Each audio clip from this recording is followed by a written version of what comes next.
Binusisi ng gusto ni Senate Pro Tempore Panfilo Ping Lacson sa isinagawang budget deliberation ng Senado para sa 2026 budget ng DILG kung bakit acting Chief PNP pa rin hanggang ngayon si PNP Chief Police Lieutenant General Melencio Nartates Jr.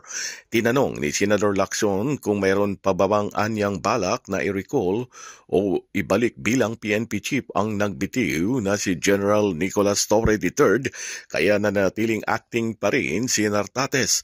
Batid naman ni Senador Lacson na hindi naman issue sa pagiging full-time PNP chief ang pagiging 3-star general ni Nartates dahil kahit siya noong naging pinuno ng pulisya ay nasa 2-star pa lamang umangat sa 3-star at saka palang naibigay ang 4-star nang magretiro noon ang 4-star General Santiago Alinio. Sinabi naman ni Senador J.V. Ejercito na siyang dumepensa sa budget ng DILG na batay kay DILG Secretary John Vic Rimulya ay nai-forward na nila sa tanggapan ng Pangulo ang rekomendasyong gawing permanent chief na si Nartates.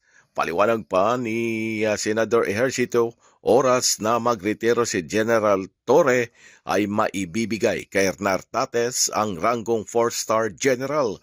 Nilinaw naman ni Senador Lacson na nagtatanong siya dahil sa curiosity at hindi sila nag-usap ukol dito ni Nartates.